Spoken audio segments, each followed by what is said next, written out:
This station is now the ultimate power in the universe. We would be honored if you would join us.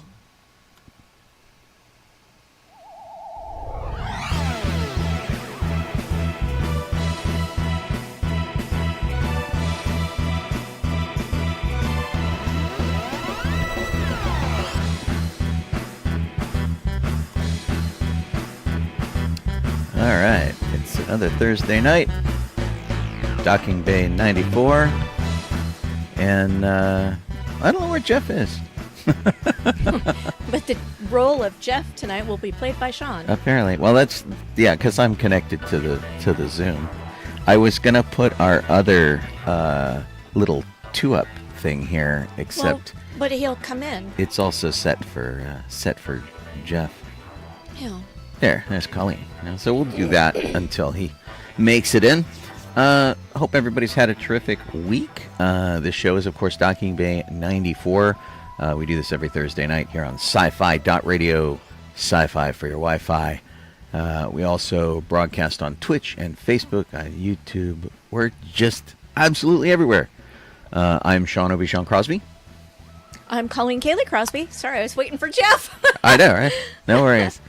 And yeah, we'll slot Jeff in when he gets here. He's having a party or something.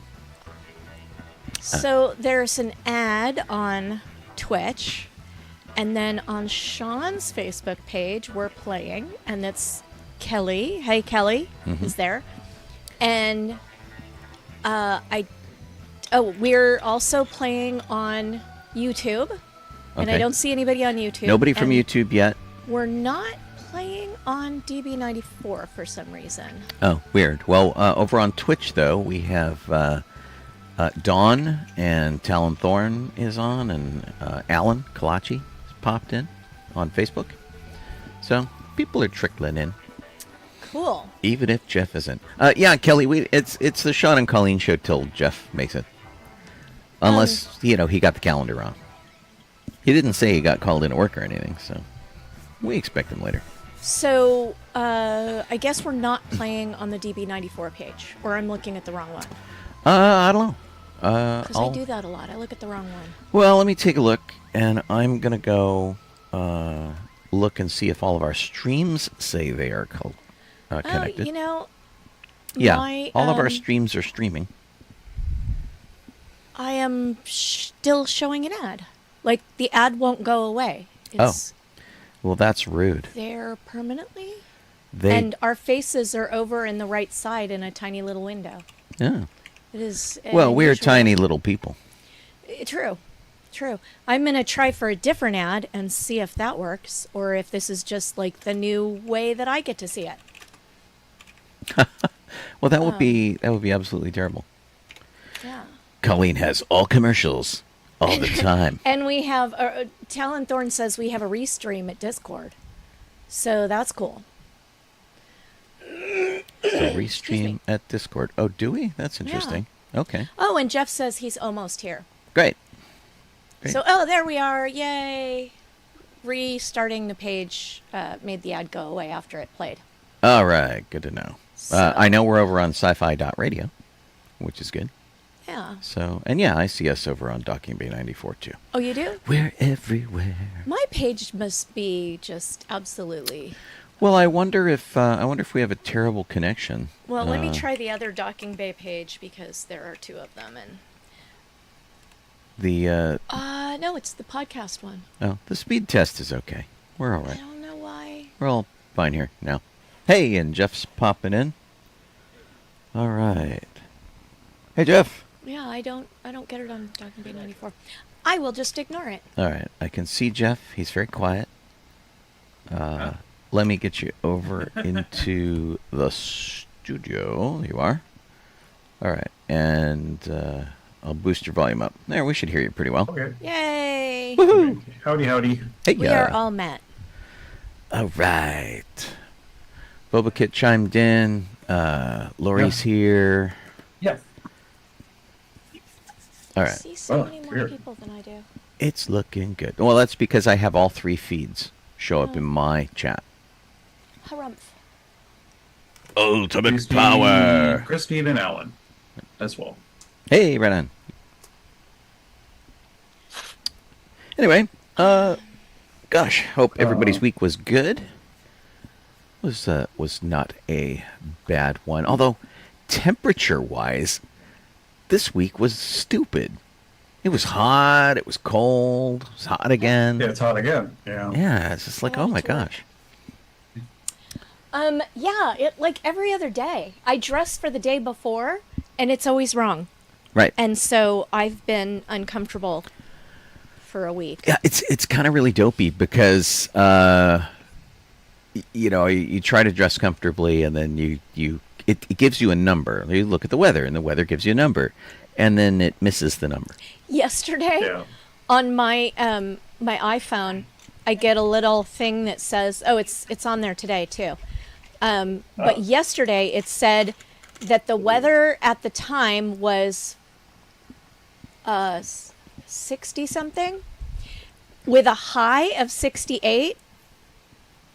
The total high for the day, and there was a heat advisory. Right. So. Which means it was not going to be 68. Well, no, it was that day.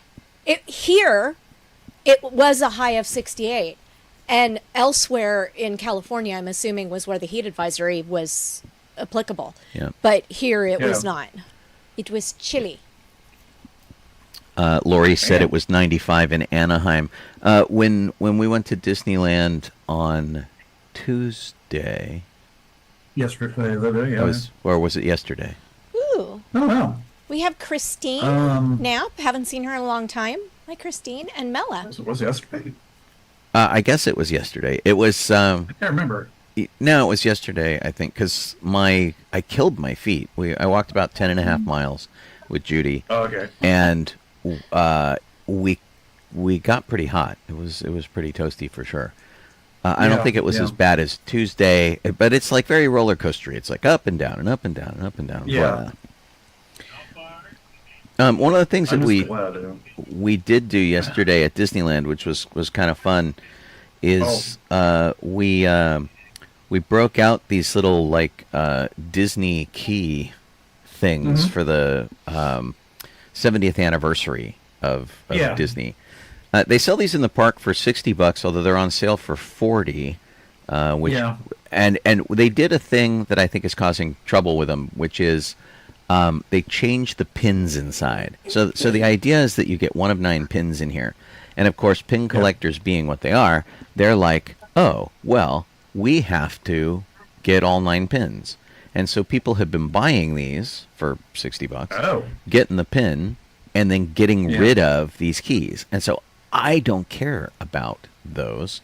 So I went out, I met with somebody, and I bought 2 of these for $10 with no pins. Oh, so yeah, which was great. And so Judy and I walked around and did all of the little individual key activities that they have. There's like 9 and a final one that like releases your key.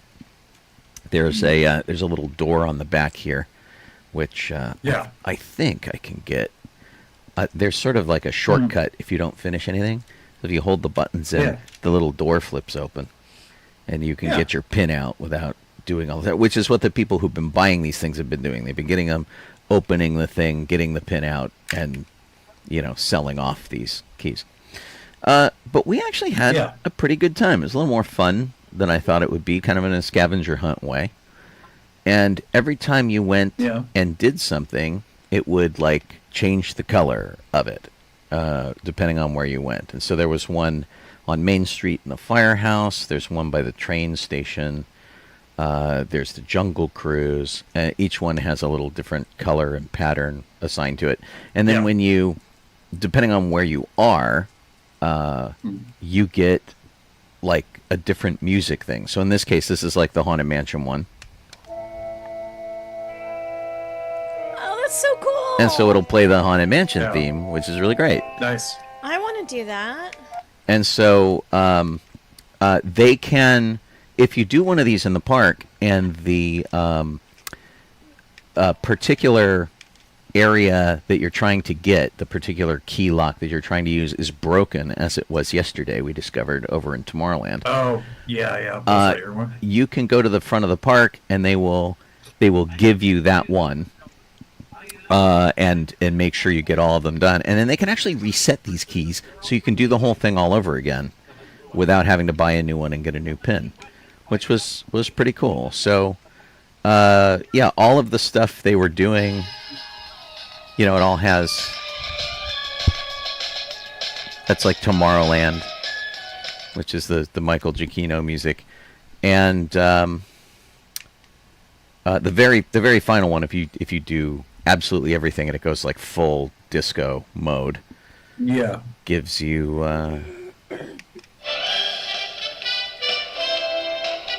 little phantasmic music. Okay. So it was fun. So we were helping other people do their things and helping them get their keys and pins and Nice. all that kind of stuff. And yeah, but we walked. When I remembered to turn on our actual workout thing, which maps where you are in the park, we walked about 9.5 miles, and all told, we walked like 10.5 miles, and so one of this is like the map of us walking all over the park. That squiggly line is like everywhere we went, which was really funny. Yeah. But I don't know how much I walk when I work Autopia, but it's a lot. do you have a Fitbit or a smartwatch or anything like that? No. Because that would track where you go and what your steps are, and yeah. you would know exactly No, yeah. where you went, which is pretty funny. That would help.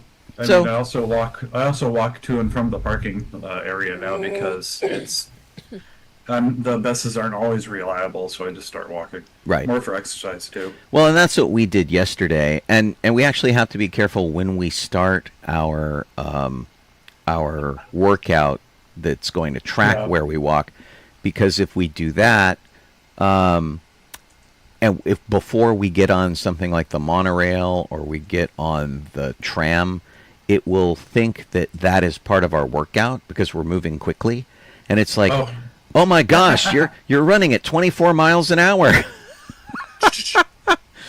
And it's not very helpful. It's just a test run. You're going to be a cheetah later on. Right, exactly. But yeah, anyway, we had fun doing that, except the problem with doing that is that it put Judy and I exactly opposite where Jeff was whenever he took a break. Oh. Because he's like, I'm on break. I'm like, we're in Galaxy's Edge. And then he's like, I'm taking lunch. And it's like, now we're in DCA. So we didn't get to say hi and tap out like we usually do. Wow. The Lady A Okay. 1077 showed up. Hello. Hello. Dawn's on here too. But Dawn was probably already on here. Oh my gosh. Kelly says that there are 20 fire vehicles. Knott's Berry Farm Ride stops with riders dangling in the air. Again?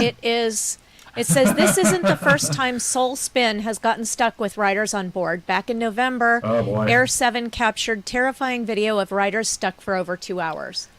So I'm assuming that's breaking news on Channel 7. Right. I'm don't assuming think so, that yeah. that's what's going on. But it doesn't... Why don't these news places date and time their stupid stories?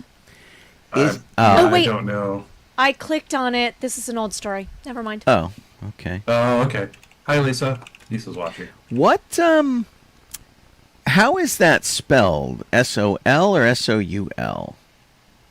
S-O-L. Okay. Like sun. Because it sounds like Sunspin. Soul Oh, Cycle. Soul Spin, yeah. Yeah, Soul Spin is for, yeah. Yeah, but it sounds like it's some sort of cycling class. Yeah, okay. News from February 19th. Yeah, there's nothing from today. No, I can't find anything either. Apparently, the Boysenberry Festival is coming back, and that is dominating the Knott's Well, Berry Farm news every- cycle. I Here, man. think that the firefighters were hungry. Right. They just All at all the same showed time. up for boysenberry pie. Right. Yeah. I like That's what it is. boysenberries. I like boysenberry pie. Now I want boysenberry pie. I know. That's year round, though. You get that all the time. Yes, do but they like would have to boysenberry. deliver it to our house right now. Yeah, Oh, And okay. DoorDash That's from good. Buena Yeah, Park yeah. would be a little expensive. just slightly. Although I would love to get I agree, Lisa. boysenberry pie from one of those little tiny food droids that are cruising Yeah. our neighborhood. That'd be funny. I just read an Oh, Eater man. article on the like 20 best places, maybe it was 10 best places to get pie in Los Angeles. So I am You're armed, right? Yes. Call them up. Ready. You got any boysenberry? Hey, Sporkicide is on board. Woohoo! Lisa. Hi, Lisa. And she went and looked on Reddit for us Oh, because she has Reddit foo. I actually was trying to translate what that meant. I'm glad that you are quicker with that. Yes, yeah, that's what that is. Yeah, in this house, I am the Redditor, Yeah. and Colleen is not. But Lisa is says that she's very excited about eating her way through the park, so Oh, she yeah. must be heading out to the Boysenberry Festival at some point. Yeah. Well, and it's currently Yeah. the Food and Wine Festival over At at DCA. at DCA. DCA, and Yeah. so Judy got a sip and save pass, and I thought she was going to get food, but she didn't. She went to Ghirardelli for ice cream, and I got the. Wait, you can use the sip and save pass at Ghirardelli? You cannot. No. Oh, it's And in supposed to fact, work. you can't even use a Disney There you gift go. card there. Disney gift cards don't work there either. Wow. But you do get a discount. You get your Magic Key discount. Ooh. Lisa sent me a Reddit thread for historical clothing. Oh, cool. Excellent. Yay! So Ow. so Judy went for ice cream at Ghirardelli, Usually a good call. and I went and I got that Okay, cherry there you cola cold brew Ooh. coffee. Oh. Was it any good? It was not bad. It Excellent. was less cough syrupy than I thought it might be, which was good. It was coffee, which was great. The maraschino cherries they're using were weird because they're like half of them is missing because they're pulling the pits out of the cherries, and I'm like, huh? And usually maraschino cherries don't have pits in them, but I'm not used to them having big giant holes in them either. Well, that means Oh, that okay. they're fancy.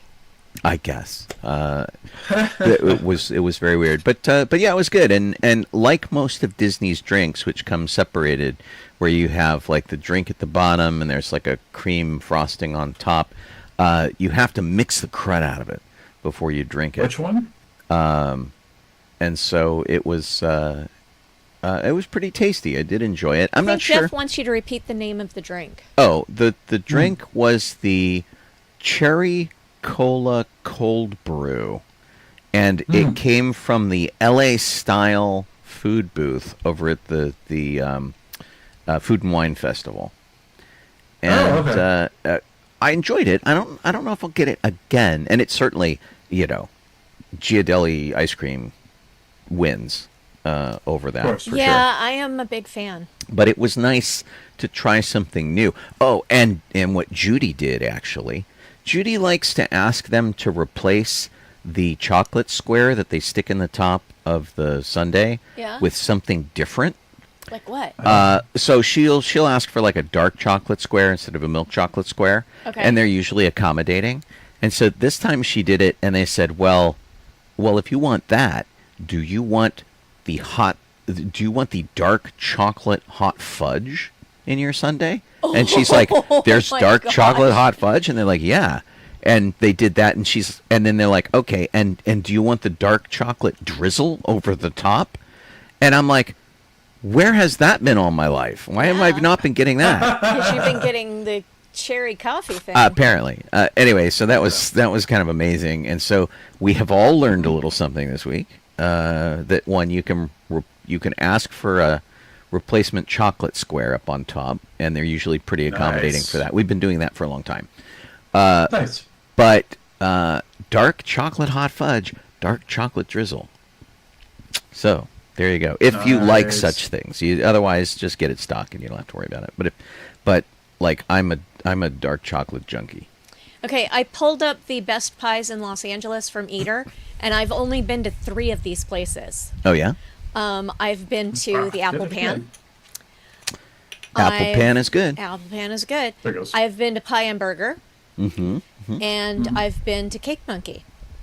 So Did you say Cake Monkey? I did. You've had all of these things as well. Yes, we have not been to Cake Monkey. We haven't gone but to I there. have brought home Cake Monkey desserts. Right. Oh. They're really good. I'm expecting a new song by Jonathan Colton now about Cake Monkey. Cake Monkey.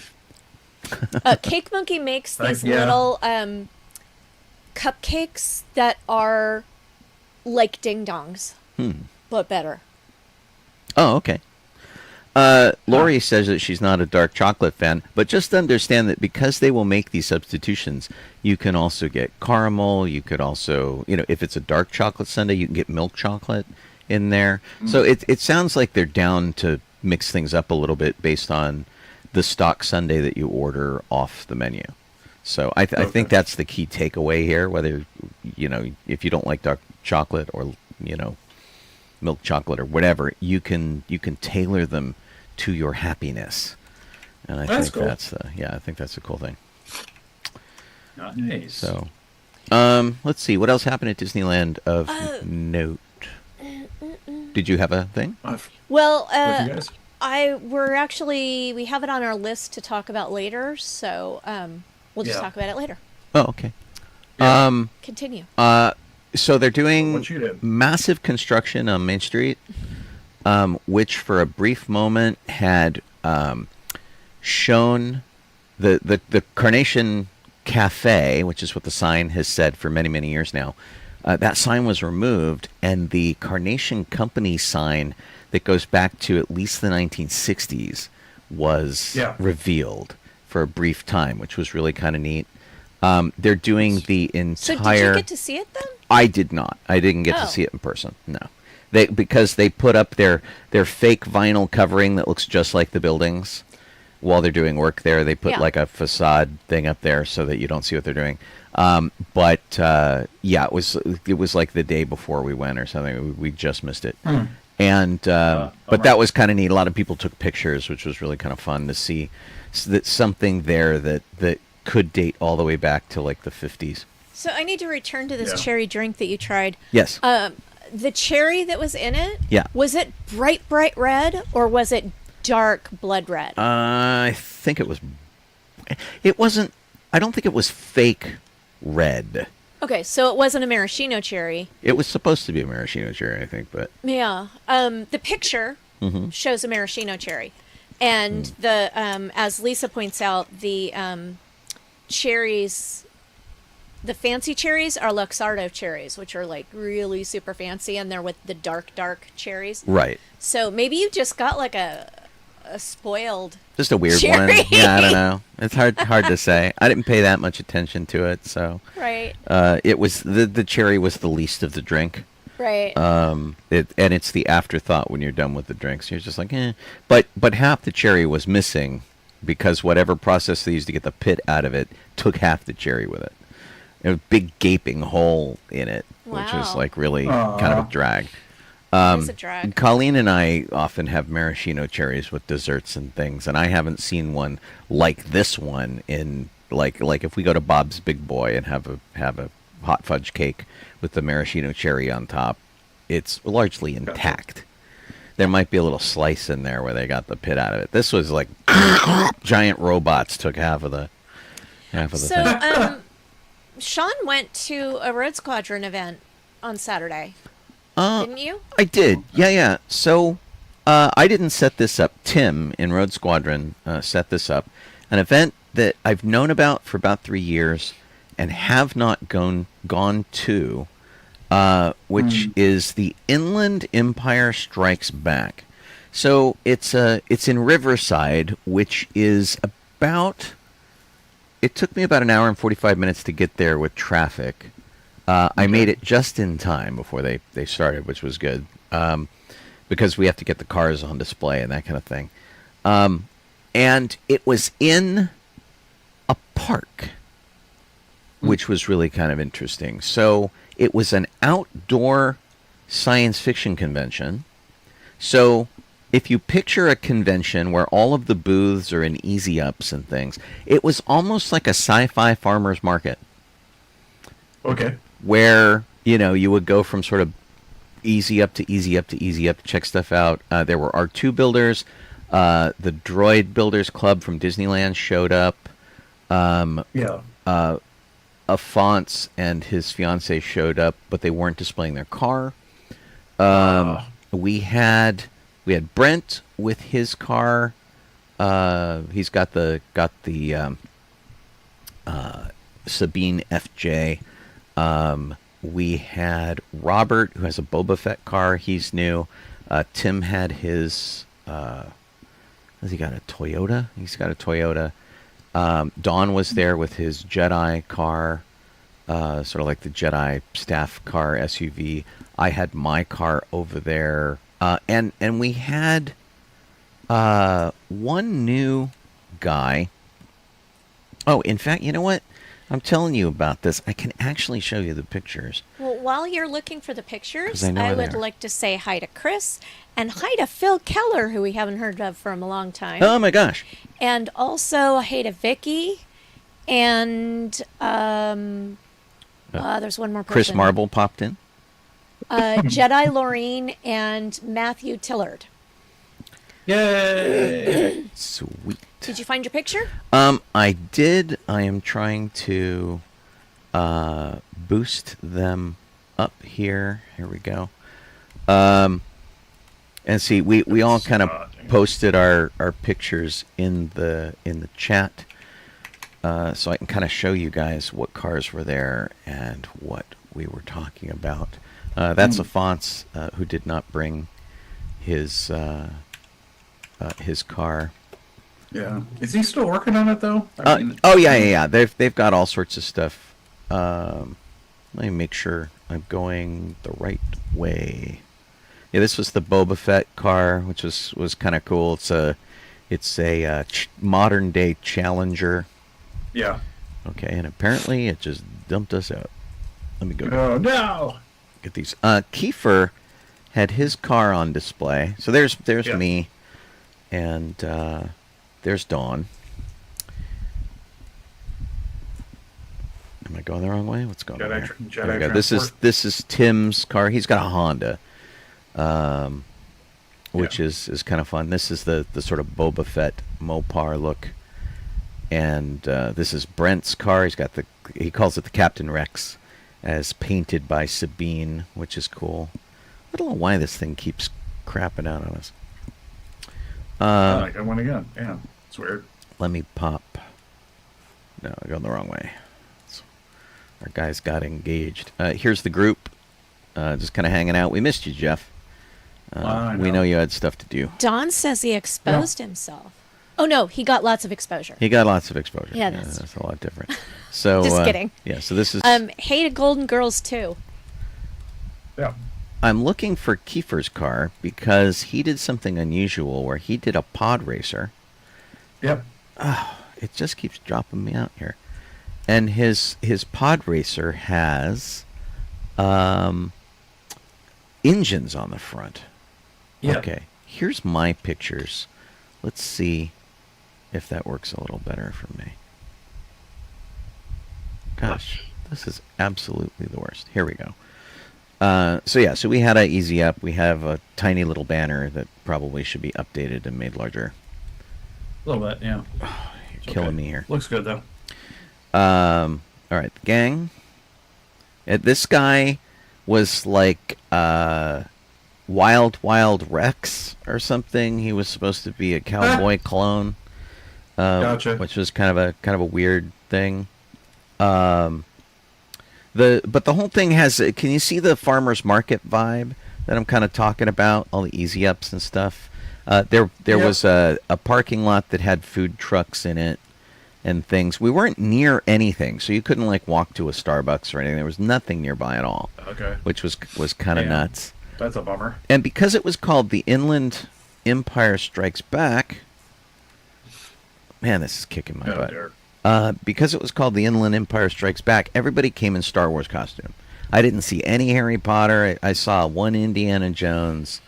Like, nobody really did anything but Star Wars costume, Okay. which was kind of interesting. All right. I'm trying to... Shouldn't we? All right, here. I'm just going to go... I don't know why this is kicking me out. I keep loading my I know, it keeps pictures. booting you. Yeah. What the hell? Every time you click on it. Yeah, it's terrible. This is Kiefer's car, and so he's got this Nissan, and he 3D printed some pod race engines that he puts on display hanging out of his hood like that. So they're like smaller in scale, which are kind of cool. Although if you take like a wide angle picture, they look pretty neat. Yeah.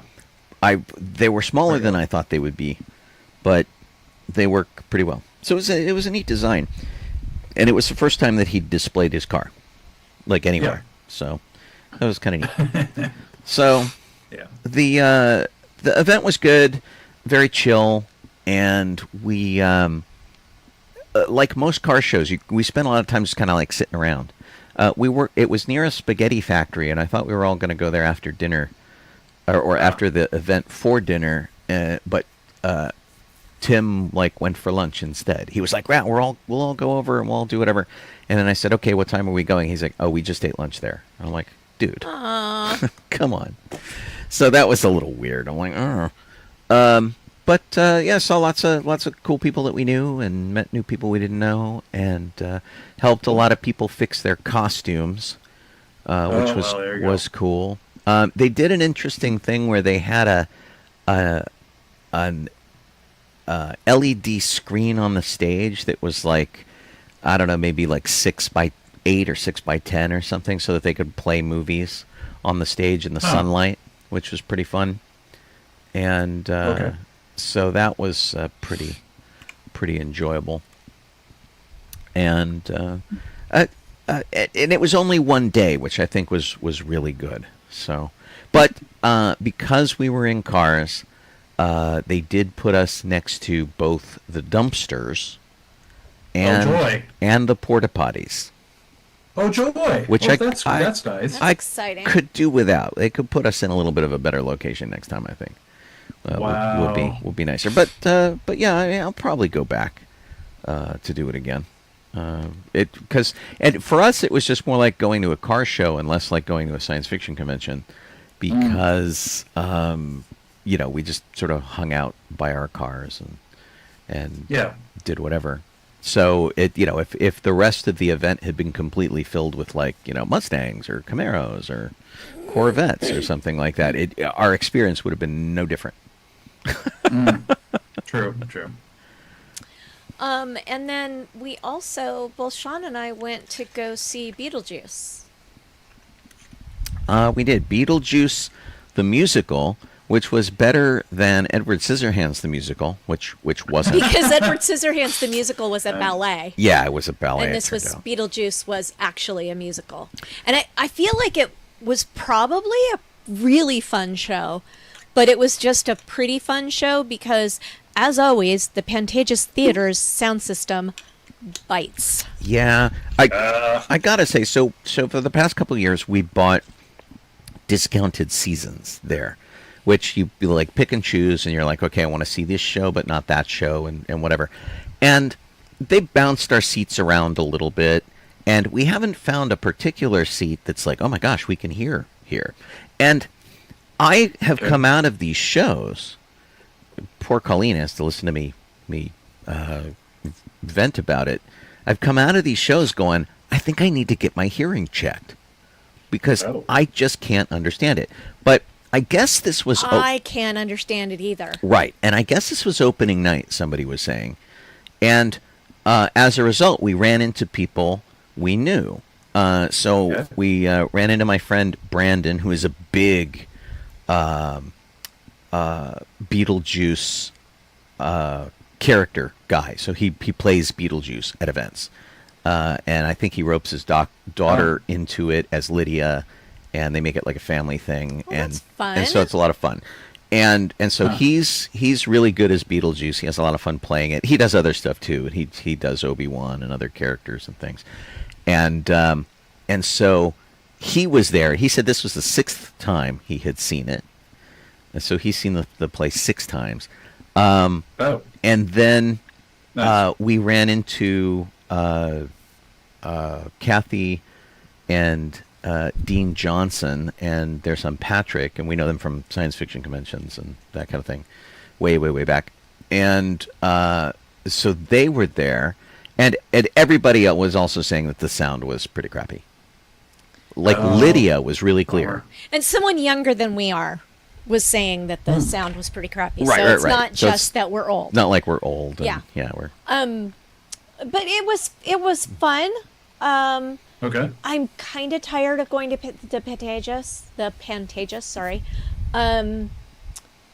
We've been a lot, and we're going again in 2 weeks. Right. So There's something that's Oh, going boy. on, and Phil in our chat, Phil Keller, goes to the Pantages a lot, sees a lot of shows. Might be having the same experience we are, which is each play is only playing for 3 weeks before they bring another, because they're all touring stuff, and some of them are less. yeah, and so we've had like 3 or 4 plays rapid fire. Okay. Yeah. And so, like, we have one we saw one this week. We have one next week. Right. Wow. And it's... No, we don't. It's not next week. It's the week after. Oh, You is it the keep week saying after? Next week. It's the week after. Oh, okay. I Yeah. thought it was next week. Yeah. That's a little bit better. Yeah. But, oh my gosh, yeah, it's... And I think we need to give a break to the Pantages. As much as I love that theater... Yeah, it's a gorgeous theater, but it's the sound quality is just Yeah. awful. It's no fun seeing a play when it's all muted sounding. Right. Jeff and I saw the Rogue One premiere there for the movie. And up until 1977, it was, in fact, a movie theater with a stage, and they could do stage stuff, but they mostly showed movies. And then they changed over to a live stage theater, and it's been that way ever since. And the thing that I would like to know, and I'm going to ask the person about this to look into it when they call us and want us to re-up for a season, which I don't think we're going to do. I want to know if the sound engineer belongs to the theater or comes from the show.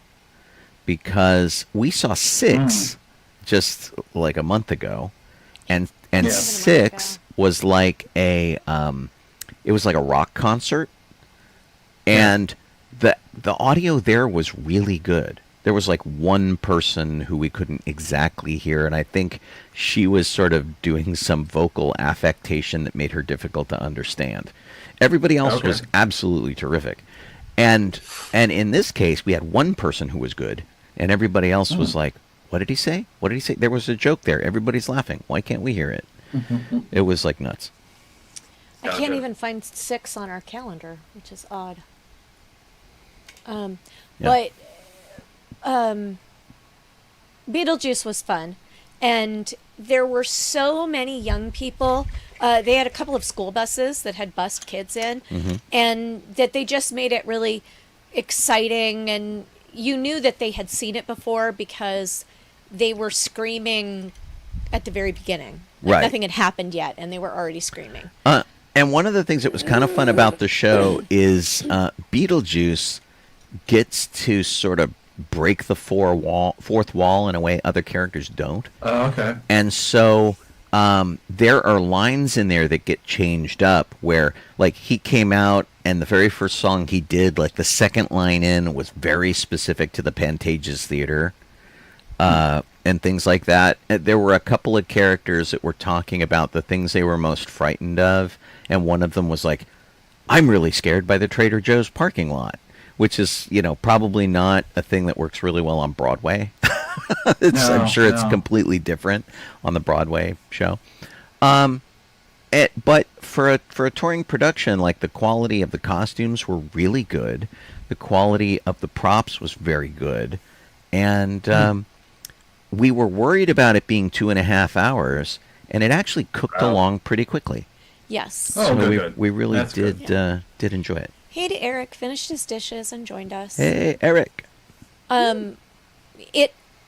I particularly have a hard time sitting through the very long shows. Stereophonic was really long. Yeah, Stereophonic was terrible, and it was not just long; it was slow, Yeah. and it was an aggravating show. It was a lot of people yelling at each other. Yeah, and- and there was even, and butting as heads. Dean pointed out, there was a time in Stereophonic where the cast members just sat on opposite sides of the stage and stared at each And other glowered for at like each other. 5 minutes. Yeah, it was Oh man.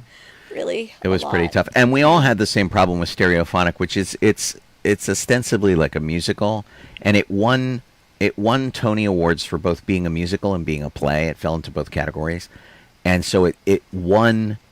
It's like tied for the most Tony Awards ever in terms of its wins. But the problem with it is they're a band who plays a song in the studio, and they engineer Yeah. the song like right there in front of you. The actors are playing the instruments. They're all very, very talented. They've obviously worked at this really, really hard. They sing very well, and they don't even finish a 3.5 minute long song. You get 2 minutes in and they stop it and go, no, you screwed it up and this and that, and they start fighting. And it's like, how about you play us one entire song so we get to enjoy what you can do and then complain about it. Yeah. So, At any rate, bye, Chris Marble. Rob Zombie movie. Chris is running off to the Hospice meeting. we have one more show in our series, and then we're going to take a break. Yeah. Which is good because it just feels like it's been a lot. Yeah. We'll pick and and it's choose some shows silly. from different theaters. It's silly to complain about going to see too many plays. That just is ridiculous. But Right. there we have it. And I have to remember dear. to reach out to Mela and ask her if she knows the person who I think played Lydia. I have to go back and look at the Right. Who's Who again. She went to Cal State University Fullerton. yeah. And so there's a chance that Mela, who taught there, Well, had her in one of the classes and worked with the opera over there, I Yeah. think. Who So- knows? so Jeff, did you have anything else that you did? Not really. It was fairly non-eventful the past week, as far as I can think of. Just still doing yard work from time to time, and That was- work. that was me. I More was- things happen in my work, which is later on than happen in Yeah. in my regular time period. My Huh. I ended up, I was supposed to go to a dance, but I didn't feel up to it, and I started baking a cake that I was going to take to share for the snack time at the dance, and then I didn't realize that it was one of the hot days, and so the Okay. entire kitchen was like super hot. I was supposed to go to a dance, but I didn't, and Sorry, I'm responding to Chris, and yeah. that triggered the sound. And then, but Okay. I made this cake from Smitten Kitchen, which usually their recipes are fantabulous. Okay. The chocolate chip coffee cake is not for me. It's edible, but I'm glad that I didn't go to the dance because I wouldn't want to actually share it with people because it's not good enough. Oh, So, okay. I don't know. It was a little bit claggy. That's a bummer. Yeah, it is a bummer. So, Yeah. before we move on to our chat, our news portion of the show, I want to bring up our special thing that we're doing next week, and that is we're going to have a cocktail party. Yeah. We are going to publish on Docking Bay 94 on Facebook the recipe for the 2 drinks. One of them will be Jeff will be making, and one of them Sean and I will be making. And you all are welcome to join us. So we'll share the recipe on Sunday night. And that should hopefully give you enough time to get the ingredients if you want to play. Yeah. We will Cocktails, be yep. serving a Yavin sunrise. and which is a cranberry blood orange based drink. And we will be sharing a Scarif Sunrise, which is a coconut pineapple based drink. Yeah. So one is alcoholic and one is not alcoholic. No. Yeah. They both have an alcohol option and a non-alcoholic option. So there are actually 4 options. Alcohol virgin for Scarif and alcohol virgin for Yavin. And they're both sunrise, so we should see some pretty colors in our drinks. Yeah. So hopefully if you all make your drinks, you will take pictures of them and share them with us. Yeah. Yep. So that we can see them. And this is, I have one of the drinks, I have the drink now, but it's not the same recipe that I had put down because we don't have all the ingredients. So Aubrey made this for me. So you can see. Yeah. It's like a close to. You know, so I thought this was like a big plan that you were going to do it and then. Yeah. But this is what she was going to do. So, I mean, you know, and this is pretty decent. It's just like, Cool. you know, juice and stuff. Well, we're flying by the seat of our pants. Yavin is a red planet. So you're going to have the correct drink next week, right? Yes, yeah. All right, well, give that one a like, taste and see how it is. This is so you can see like the rough one that is this one, and it's sweet. We didn't, because this isn't real television, I have to say it. We didn't have any of the regular cider, So we had some actual, spiked, so to speak, cider, alcohol cider. So there's a little bit of that in here. Are you talking about Martinelli's? Martinelli's? Really taste it, huh? Are you talking about Martinelli's cider? Well, yeah, we normally, in the non-alcoholic version that we would make, it has it would have like a Martinelli's type of cider in it for the non-alcoholic, but for the alcoholic, wouldn't really have this at all. It'd be champagne. So we kind of split the difference, Aubrey. So, number one, when you said cider, I wasn't sure if you meant like the kind of light beer-like beverage that people like to drink in England, hard cider. And then also, when I looked at the drink, I was surprised that it's called a sunrise, although I get it because Yavin is a red planet, and the drink is red all over, because it looks like a French 75 from the ingredients. So there's a whole lot more to it, and the color is going to be a different color and changes a bit. Oh, okay. In the other one, so. Well, if there are any changes to the recipe you provided me with, get it to us before Sunday evening. Oh yeah. I think the recipe is fine, but this is, like I said, this isn't really the full recipe here because we don't have all the ingredients. Aubrey, sort of threw it together real quick. Well, we will all be prepared next week and have our fancy drinks, and we hope that you all will join us. Yeah. Yeah, we'll do up a little recipe card, and it'll be great. Yeah, and I hope that Don is online because he likes to make recipes. So. Yes. Okay. Very cool. Awesome.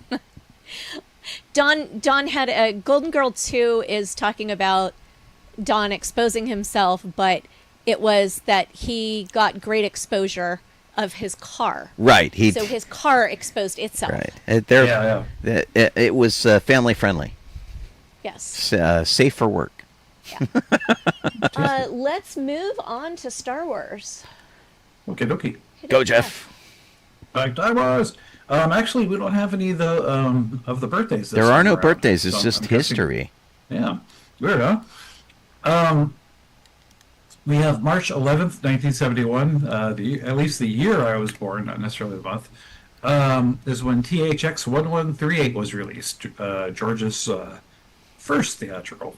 Yeah. Right, and this is specifically the theatrical version, not his student film, which was produced by Francis Ford Coppola, and it had Robert Duvall in it. So it was like an actual full-on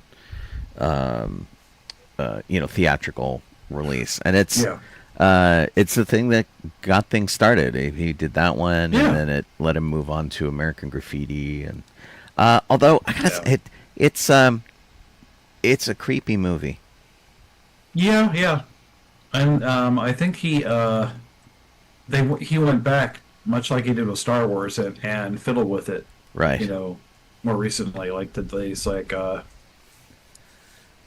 the original film it had what's the best way to put this? Little people in it playing like these mutant creatures or something, and then I guess he went back and made them more monstrous, horrific looking instead of like little people or something like that. So the I believe you were part of this. I think Jeff and Kit and I went to USC, and Dr. Casper, who was the Alfred Hitchcock chair of the film department, did a series on Lucas. He had a class that he taught on Lucas. And this was one of the films that they played, and we saw the student version of it. I don't think we saw the theatrical version. Yeah, I think it was the original student. Right. Which Which basically was from 67, and it was, the whole thing was called, instead of just THX 1138, whole thing was called Electronic Labyrinth THX 1138 4EB, because George was really pretentious. But it still had the whole like 1984 kind of vibe, and cops and chrome masks and like a little car chase and the whole deal. And you kind of see where the final film came out. But the thing that was really interesting about this class, we went there to help him launch the class in costume, and so he was going to wear stormtrooper armor. The teacher was Dr. Casper, who is a former Jesuit priest, by the way, who before he decided to start teaching film. And I'm like, no, you are a former Jesuit priest, and you're going to be up there in front of the class for like an hour. Let's put you in a Jedi costume. He's like, well, I don't have a Jedi costume. I'm like, yeah, you can wear mine. And so instead of me being in costume, we put him in my Obi-Wan costume and sent him up there, which was very funny, especially knowing he used to be a Jesuit priest. And then there was a guy who stood up in the middle of the class and talked about what a jerk Lucas was and everything sucked, and so our stormtroopers went in and took him out of class, which was very, very fun. And it was awfully cool, and they were quite accommodating to us, and in fact Kit just sent some of the pictures from this. Yeah, so there's Dr. Casper in my costume, and from the audience as he's talking about Lucas. And it was pretty well attended. People were really excited to do it. And the neat thing about this whole thing was that Dr. Casper invited us back. So we went back just to audit the class, which was really neat. And so, we got to take a USC class without having to pay for it, which is pretty terrific. So yeah, we saw a lot of neat George Lucas stuff. And the other thing that was Return of the Jedi. Right. And the other thing that was really cool about this, USC has restored all of these films. They're all in perfect shape for their personal library. So yeah, we had so much fun. It was really nice of them to invite us. And but this is how we got to see an absolutely pristine copy of THX 1138. Yeah. It was really super cool. Yeah, the original his original short, that was awesome. Yeah.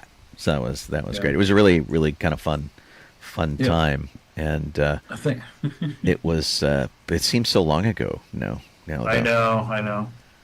It was like crazy. Well, I mean, there's Ray, so it was at least around episode 7. So right, exactly. So that long ago. And oh man, yeah, we had a pretty good time. We spent a lot of time harassing the students who were coming out of class, and that's true. Yeah, it was really really pretty neat. Anyway, Hey, Christina. that was that. Was Trevor Vader in this? Possibly, or was he a trooper? Or what was I Trevor? think Trevor must have gone to this. I think so. Here's a I don't remember. group shot of everybody. I'm pretty sure it was Trevor. Yeah, I mean, there's he's some tall, so there's some people in this photo. I haven't seen in a long time. I know it's been a long while.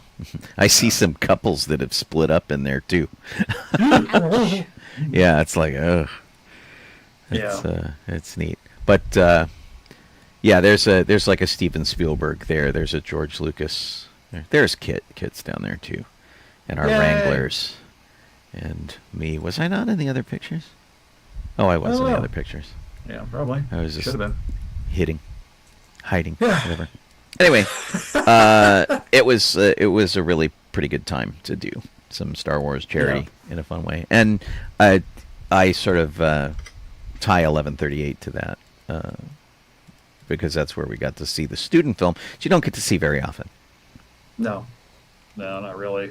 It's probably on YouTube, but it won't be in that quality. That's for sure. Yeah, that was 2017.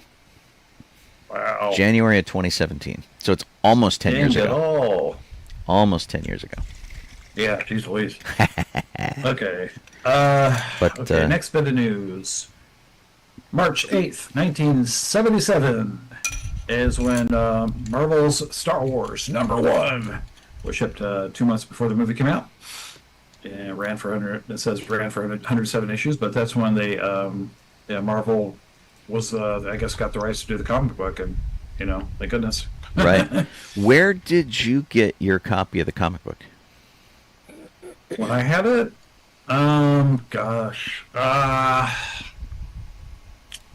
not from a comic store. I didn't collect comics when I was a kid, so I got it way after the fact, probably from a comic book store.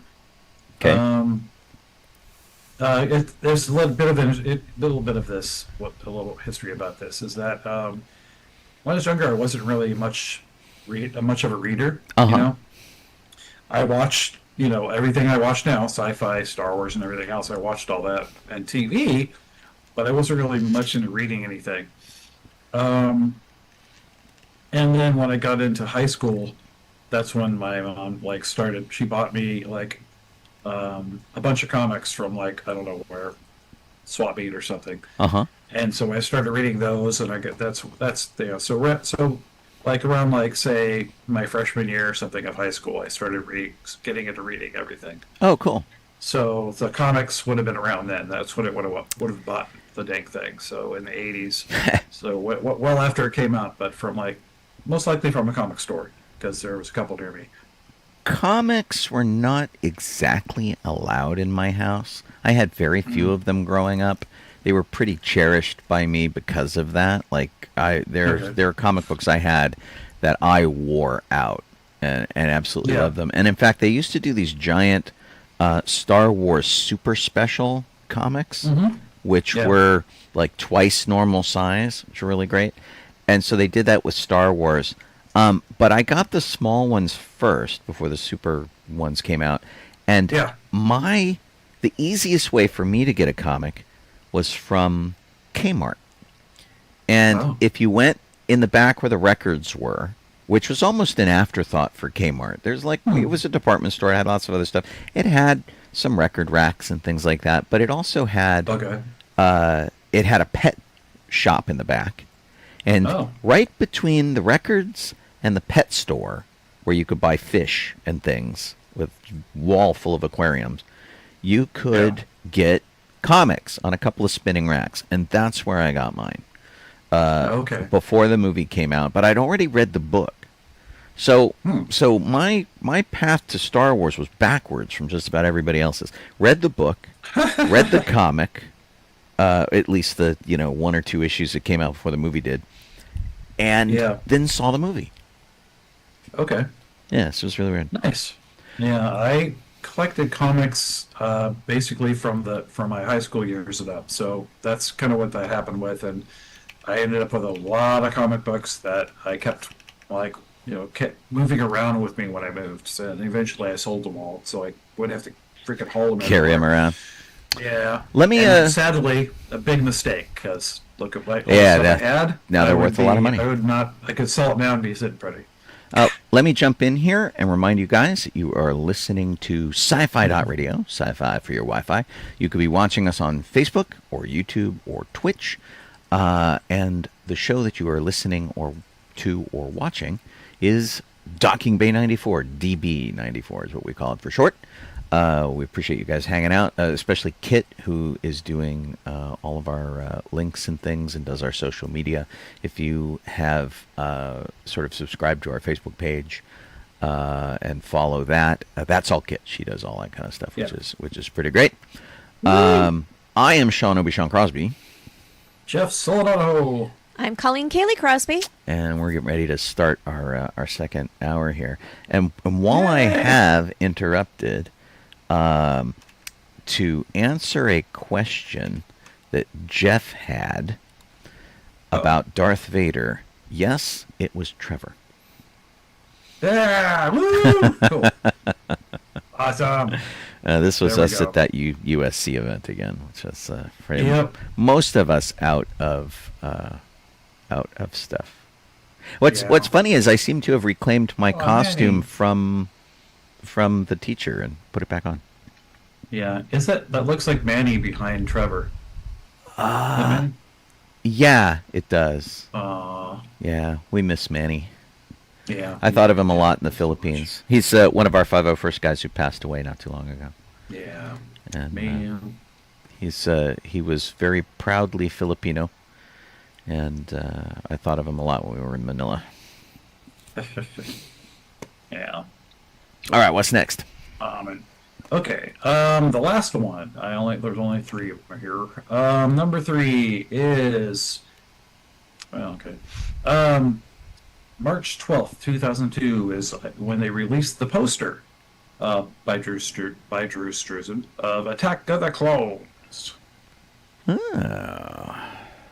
Yeah. That's right. There was a secondary poster that just featured Yoda on it, which was for the IMAX version of Attack of the Clones. Which was funny that they went through the trouble of doing a different poster for it. Yeah, I know. These are. We just recently lost Drew Struzan too, and you can follow his page on Facebook, and they post all sorts of great art by him and sketches and concept stuff. Nice. It's I've actually been following his page for a few years, and he it was pretty sad. He would give you sort of little history and things like that. But there's a page with about 140,000 followers, and just about every movie that you like from the 1970s onward, Drew Struzan has done a poster for. And in fact, they just posted Harry and the Hendersons poster art because they're re-releasing Harry and the Hendersons in 4K. I didn't know we needed that, but there we go.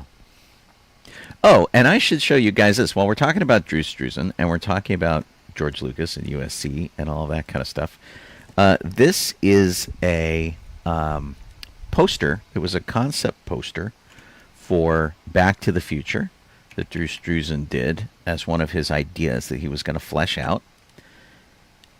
So this is the poster for Back to the Future with Marty McFly's hand. He's got a digital watch, and if you look at the digital watch, yes, you should see that he's got 1138. What an interesting time. Right, and of course, if you look at the comments, everybody's like, "Is that a George Lucas reference?" It's pretty funny. Never. Why would they do that? Looks just like Michael J. Fox's hand. Right? Precisely. It's I can't believe that they got him to pose for it. It's crazy. Put your hand up against the wall so I could paint it. Actually, what they did, they put it on the canvas and they just traced it, like making a turkey in elementary school. All right. So, theme parks. Stuffing. This is the big question. Uh-oh. Kelly asked to know if Jeff was evacuated earlier this week when he was working at Disneyland, and there was a hazmat situation reported at Star Tours. There were two kind of hazmat situations this week. I was There expecting one yesterday, honestly. Yeah. So, I mean, Jeff, do you want to talk about both of the situations or just the one? I'm not sure what they meant by the second one. But the first one was like on Saturday, I want to say. Might have been Sunday. Okay. There's like a food stand near Small World, closer to Storybook Land, I think, where antifreeze started shooting out of the booth. Yeah, they had a coolant leak, Yeah. and the I heard coolant about that leak one. basically spewed neon green. I feel like Antifreeze. leak is putting it mildly because it Yeah. looked like it was shooting. It was spraying. Yeah. It was a high pressure leak, and it was an absolute mess. Wow. But it didn't look like anybody was really in trouble. It was just like people were trying to not step in it. Yeah. Yeah, I hadn't Sean heard and I about that both try and actually. look it That's up. new to me. Wow. Right, and so Everything's Yeah, just talking not a about big the deal other. there. Oh no, here it is. It says 2 people were hospitalized with this one. Huh. I was looking to see if Antifreeze? there was a picture of it. Because I mean, this Was is- over the antifreeze? No, this is the Yeah. this is the other one. The tours? Yeah, more. Yeah. 2 guests were hospitalized. Yes. This report says 7 cast members were hospitalized. wow. But news. Yeah. Yeah. So, yeah, it was like 2 guests got hospitalized and cast members as well. And this one was a mysterious smell in the backstage Yeah. area behind Star Tours. Yeah. Well, I mean, that could have been anybody with gas. For the facts about what it was and what happened, I'm only allowed to talk about whatever the news has already told. It said. Oh yeah, yeah. But the answer Yeah. the answer is that you were not evacuated. No, it actually occurred before I started that day. So some folks that came into work were basically they had a partition up even backstage, so you had to kind of skirt that area because of it. So, but when I got there was nothing up, and I don't know, but yeah, no problems for me. No. The article here says that Anaheim Fire Department firefighters responded to a report of an unknown odor in the backstage area near Star Tours around 12:30 p.m. on Tuesday. The incident left 7 cast members being taken to the hospital for dizziness and shortness of breath, according to an official with Disneyland Resort. Several others were treated at the park and did not need to go to the hospital.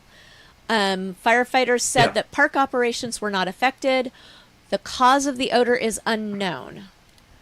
And then the official statement from Disneyland was, this afternoon, building materials being used by a contractor produced a reaction backstage at Disneyland Park, and the area was examined by appropriate response teams. Several cast That's members accurate, were treated on-site by paramedics and released, and at this time, 5 cast members experiencing dizziness and shortness of breath were transported to local hospitals. Out of an abundance of caution, adjacent onstage areas were cleared of guests and are expected to reopen soon. Yeah, that's actually pretty accurate. Yeah. So the answer is we don't know, except we do know that Jeff was not evacuated. Yeah. I mean, it was, like they said, certain building materials. It had, inside Star Tours, there was an issue. I don't know what the materials caused what, but something happened. I'm sure that they identified it, And, This- or something, but I don't know. Maybe they closed down one of the. Maybe it was one of the shuttles or one of the cabins, and they shut it down for no. And maybe that was it. But I have no clue there. So here's a little something that I saw that apparently happened yesterday while we were at the park. It said, if you were at the Disneyland Resort last night, you may have noticed a heavy police presence due to a swatting issue. Great. Yeah, it didn't actually occur. So there's some streamer named Oblivion who apparently got somebody called him out. They asked for his ID. He didn't give his ID, and he was trespassed off the property. Okay. Which is weird. And so apparently somebody called the police on him, and then we don't know why he didn't show his ID. I mean, Disneyland security is not ICE. No.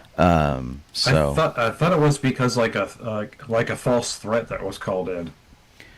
yeah, and that's what swatting is. It's a false threat called in to attack a particular individual, and so that's what happened to them. So Okay. I heard about that. But yeah, I was trying to find the actual article because apparently, here Kit posted a thing that looks similar to what I've got. Yeah. He was streaming from Disneyland last night. Was the target of swatting. I think it's the same one I found. And so basically, somebody called the police on that guy. They went after him, and then he didn't exactly make himself compliant, as it were. Oh, gotcha. Which I understand to a point in this day and age of ICE, but Disneyland is not. They're not letting ICE run rampant through there. No, so. no, not at all. I mean, they also don't really have a lot of patience with people. So with something like that, Well, and I'm curious what time this happened, because when Judy and I left Disneyland, we ran into one of our security friends, and we had a long talk with him. And I don't think this had happened yet, because he didn't bring it up. And okay. he told us about the rest of his day. He didn't mention this at all. And we're close enough friends that he would have been likely to. So maybe. Yeah, so I thought that was kind of really, really interesting. Anyway, we'll dig up more information about this, and we'll talk about it a little more next week maybe, and see what the real deal was as they sort it all out. Okay. Okie dokie. Wacky. Sorry about that. I couldn't find anything on that coolant spray. I I didn't know that occurred, but wow. I Dang. saw something, but it was. I saw a video, and the problem was I didn't know if it was in. Yeah, here's a video that came from Reddit that says, I found free slushies for everyone. Oh, yeah. And everything else, the part where people got hospitalized overshadowed the part where there was some green goo spraying around. So. This was the thing that I came up with. Okay. Yeah, it was the slushy thing that. Are you going to show that video? Threw me. Yes, I am going to show that because it's a little wacky. So here you go. So this is over in the walkway, but over to Toontown and Small World. And so you can see the coolant spraying out the back of the booth, and it is running down the main walkway in a big neon green splooge. Oh yeah, everywhere. Wow. Yeah, pretty messy. Yeah, that is definitely antifreeze looking. Yeah. Yeah, and I don't think anybody was in any serious danger except for maybe slipping. Yeah, pretty much. Yeah. I mean, we've all got antifreeze in our cars. It is that color to make it so that you can see when that's happening.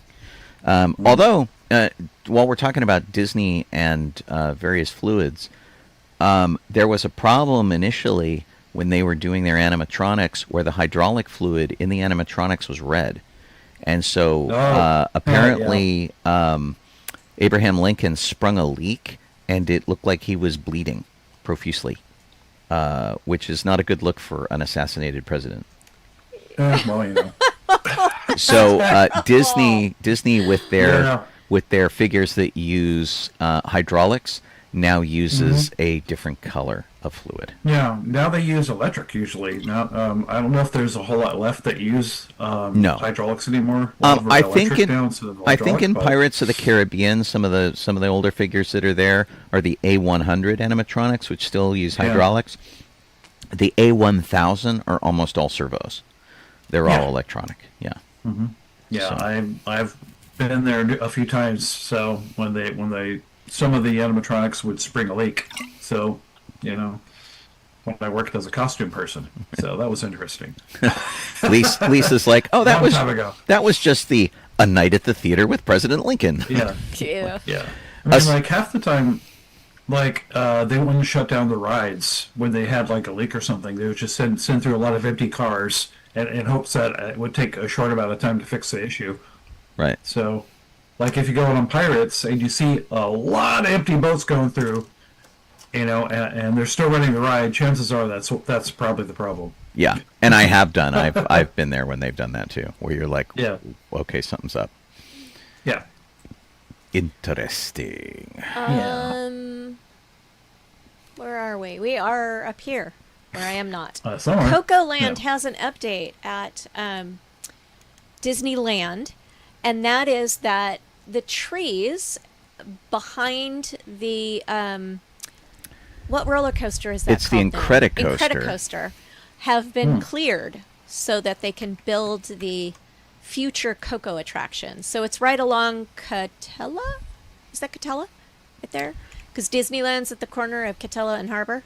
Yeah, it looks like. Yeah. So okay, that's Catella. Yeah. Yeah, it's Catella. The convention center would be right on the other side of the street. Right. From that. You can see the dome of the convention center in the background in the center of the picture.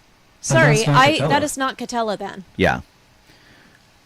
Is that West Street? I think it's West, or do they call it Disneyland Drive now or something? It's Disneyland Drive now. Yeah. Okay. It used to be called West Street because it was on the west of Disneyland. Yeah. This is actually so they're doing all this construction and they're really kind of juggling things around. Of course, they're putting a Porto's restaurant in where the La Brea Bakery and Earl of Sandwich used to be in downtown Disney. And like this, where they've cleared this whole area and whatnot, and they're doing that. They're doing similar stuff over at the Esplanade. And so Judy and I had to do this crazy walk thing where we had to go way to the west to then go back and go east to get at the World of Disney store. And then we had to go east to loop back around to walk past the Esplanade to go west to get out of downtown Disney. It was crazy complicated, but the route took us into the park, took us into DCA, and we walked behind Soarin' Over California. It was weird. And, you know, they didn't check for tickets or anything. They've got security guards there making sure you're not leaping the fences and trying to get into the park for free. But there's like a security guard every 20 feet to make sure you're not doing anything weird. It was strange. It was really, really strange. And it resulted in us doing a lot more walking than we wanted to do. Mm. But it reminded me of this kind of construction that they're showing over here. Do we know what they're putting in to Coco Land? At the bottom of the article, there's a sketch. The article that you have open there, there is a sketch drawing. It's a boat ride. It looks similar to Small World. Okay. Yeah. Man, there we go. And between there's just a lot of pictures of the different angles of the trees. Right. It's more the same. Okay, well, yeah, it does look a lot like It's a Small World.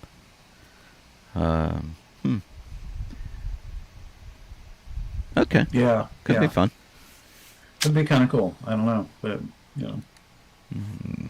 haven't seen any sort of thing saying what the track's going to be, but for the water track's going to look like. So. Well, so Colleen and I did Pirates of the Caribbean in Shanghai. And also Frozen in Hong Kong. Right. But I think I was a little more impressed with the Pirates of the Caribbean boats, totally. which were like that kind of boat, but they were also like on a track. So you were in the water and you were, sailing through the water, but they could spin you in any direction in the boat. Okay. Which is crazy. So it was like there was a platform on a track, and then the boat actually spun in whatever direction they wanted you to look. I'm wondering if they're going to copy that technology over here. And I don't know. I mean, it could be. Yeah. So, or they could just go cheap, and it's a small world in the land of the dead. It's actually you joke, but I remember really liking the Sinbad ride in Tokyo. Yes. At Disneyland Tokyo. It was actually really good. Cool. Yeah. If they do it right, it will just be lovely. Yes. As long as they make it reasonably different from Small World. Yeah. And so I think we mentioned this on the show, and I think I talked to you about it, Jeff. We finally got to ride the Tron ride in Shanghai. And, yeah. And we got on, we went through the line, everything was cool. We got on a little motorcycle and we did the ride, and we got off the ride, and Colleen and I looked at each other and went, oh, it's Space Mountain. Because basically the ride is identical to Space Mountain. It's just the form factor of the car is different.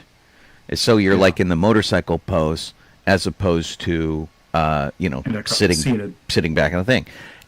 Otherwise, the ride was identical. Yeah. And weird. that is the thing that made the light bulb click in my head and go, oh, That's why we're not getting. This is why they can't put it in Tomorrowland at Disneyland, because it will be right next to the same ride.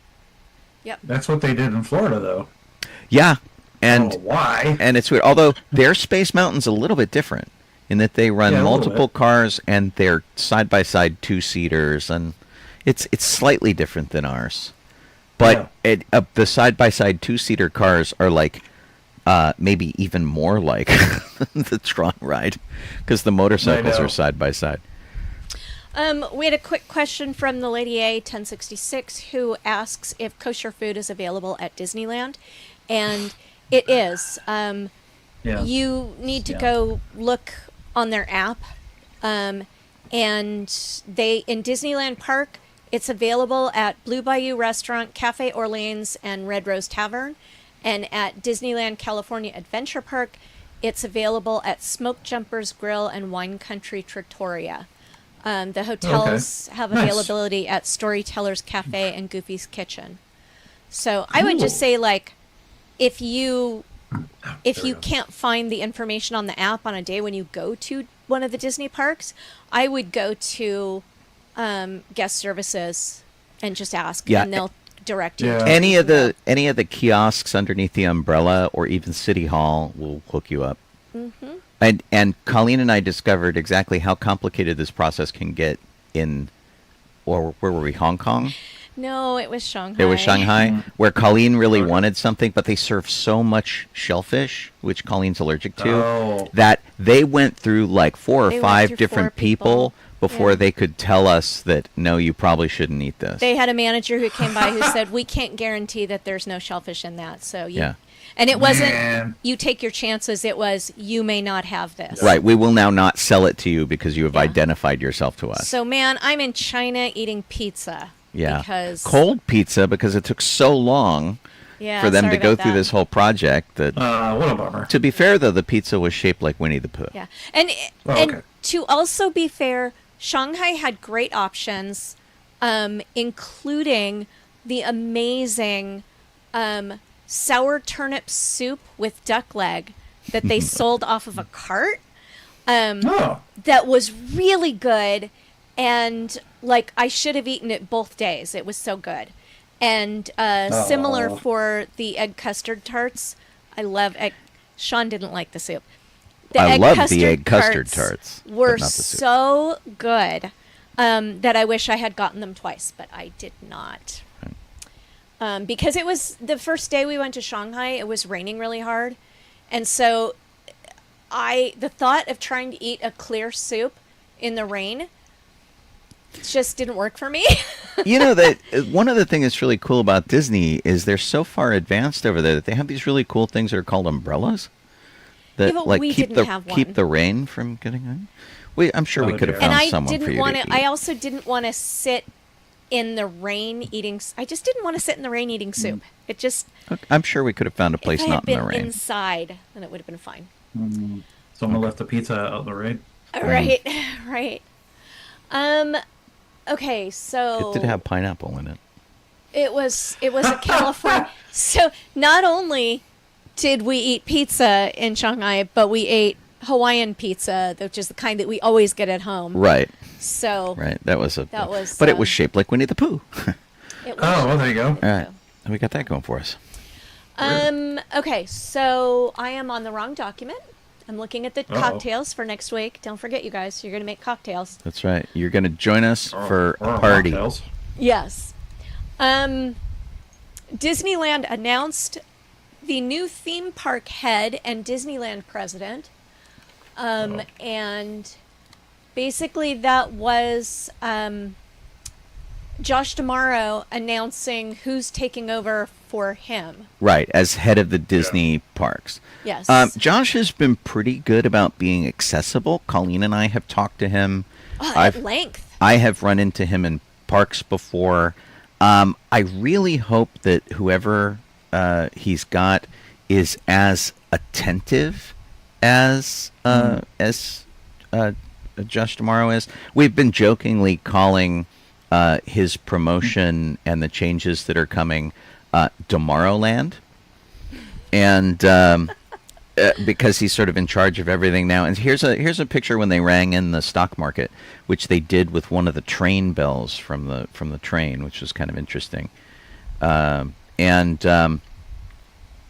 You can see D'Amaro there. You can see Bob Iger, and then there's a guy on the left who is their replacement. And his name is Thomas Mazloum. Mazloum. Yeah, and so he's Okay. going to be chairman Disney Experiences as Josh D'Amaro becomes CEO of the entire Disney company.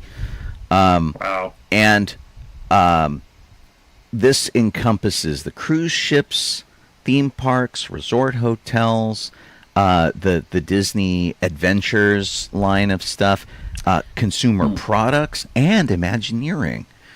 And we also boy. had the appointment of Dana Walden, who has been named President and Chief Creative Officer of the Walt Disney Company.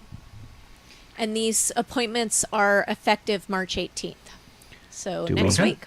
Oh, here's Dana, so that you know what's up with Yay. her. So, everybody's going to take a little while to grow into their job. It's going to be a little interesting to see how it all shakes out.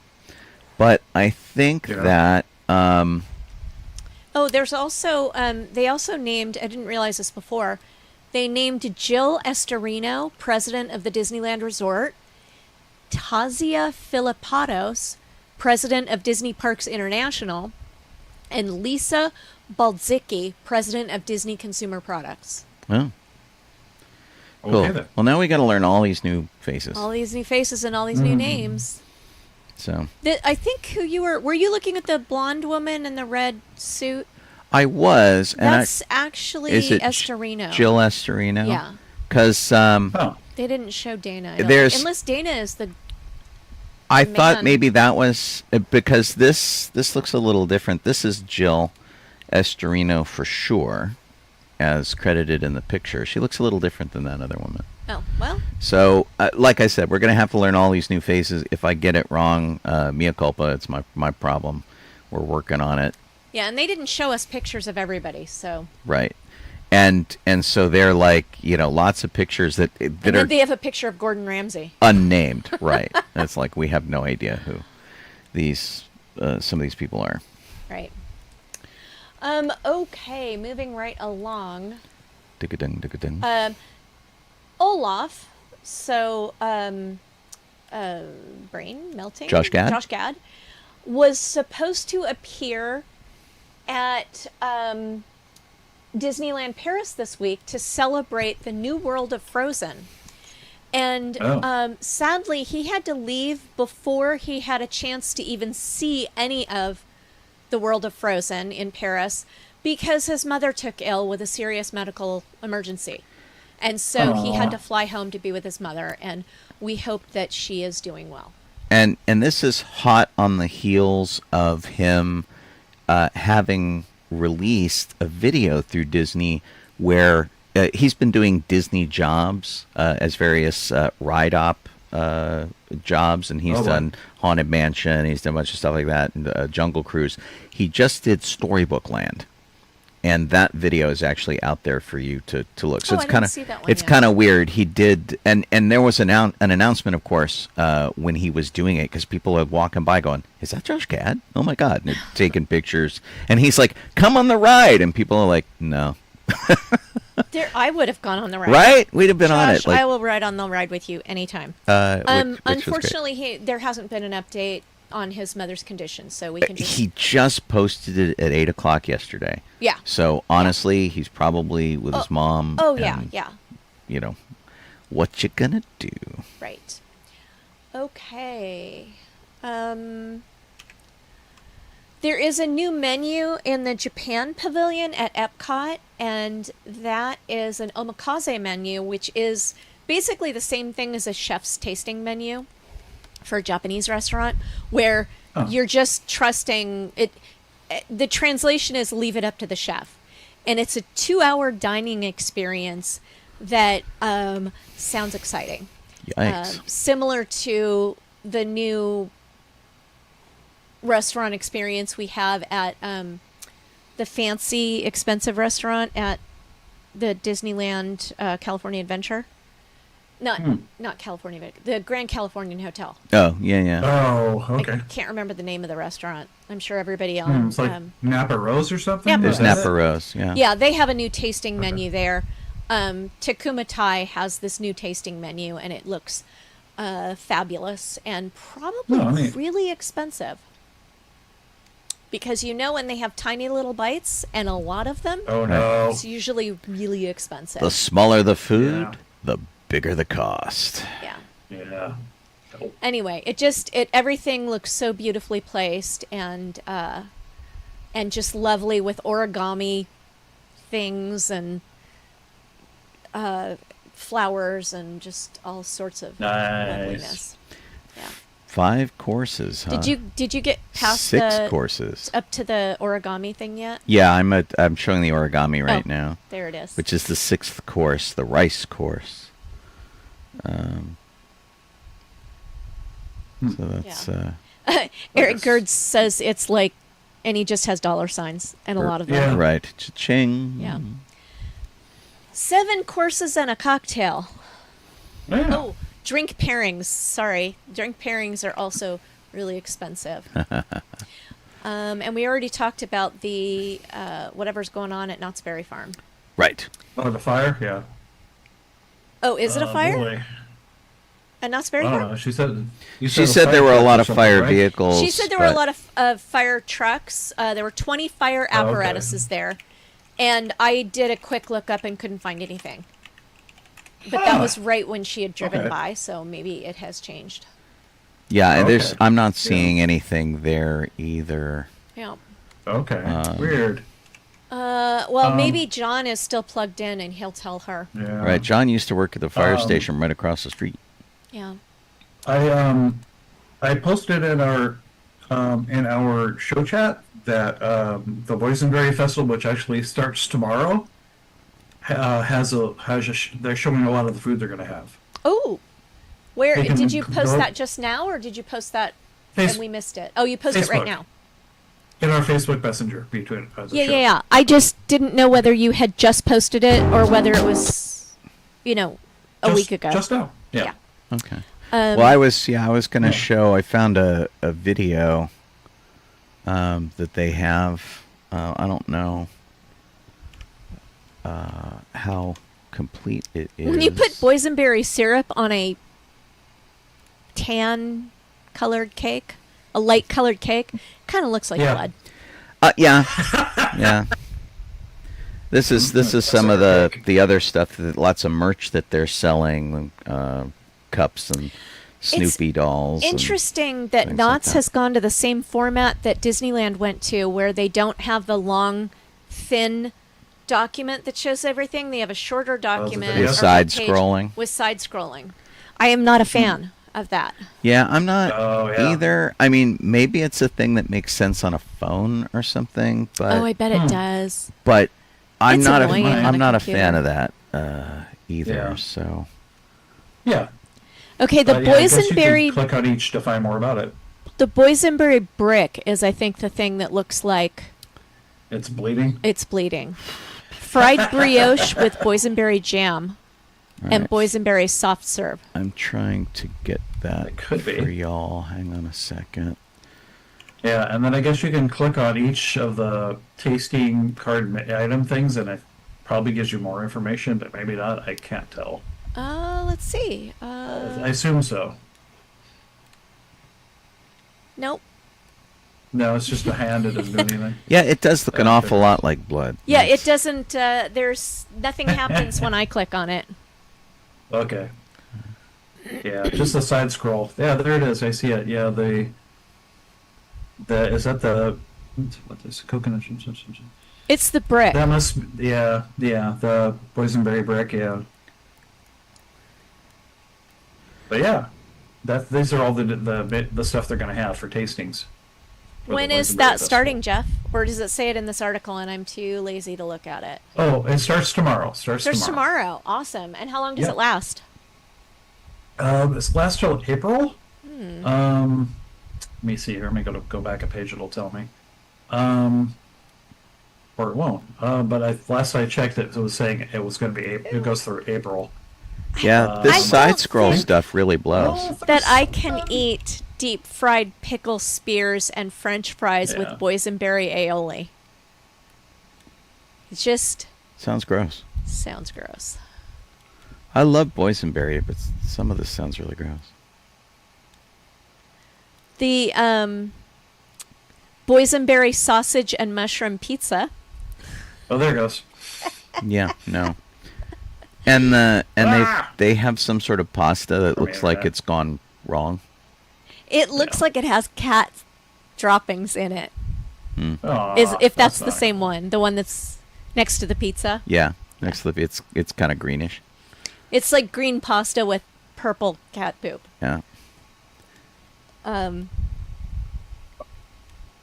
Should tell me right here. Oh no, April it's 12th. I that's was right. not. Yeah. I'm not looking at the pasta. I'm looking at the Caesar salad Uh, with boysenberry croutons. You were talking about the penne pasta with pine nut and boysenberry. whatever drizzle. that was in the bottom on the right. That is the Caesar salad that's with stuff. boysenberry croutons. Oh, well, that was pretty gross looking. Yeah. Oh, there we go. Yeah, Funnel this cake one. Ooh. this side scroll thing is really a drag. Yeah, Disney's doing the same thing. It's just Yeah. annoying. Yeah. I don't tend to want to spend as long looking at these as we used to because I find it so annoying. There's a thing here called the boysenberry swirl cookie witch that I thought for sure said boysenberry swirl cockroach. Oh, jeez. Okie dokie. I have to get to this boysenberry festival sometime. Yeah. I keep- Boysenberry Tres Leches cake. That looks kind of good, actually. Not Even though it looks going. like it's not real, Right. but it looks good. Cool. All of Albuquerque. So, Okay. Yeah. So, Jeff, what speed round item would you like to choose? woohoo! Should I do Oh, we skipped over the rest in skipped over peace the thing RP. first, or If you'd like, yes. Go ahead. okay? Just kind of real quick. Corey Parker passed away. He was in Friday the 13th and Will and Grace. We lost him at the age of 60. Stephen Hibbert was a TV comedy writer who cut his teeth on Mad TV and Late Night with David Letterman and was the Gimp in Pulp Fiction. So he's got this weird sort of cult cachet, which was pretty funny. And he wrote on Animaniacs and Boy Meets World and whatnot. So we lost him at 68. We lost Joe McDonald at the age of 84. He's Country Joe McDonald is what he was largely known for. He played at Woodstock and had a kind of a cult music following. Tommy DiCarlo passed away at the age of 60.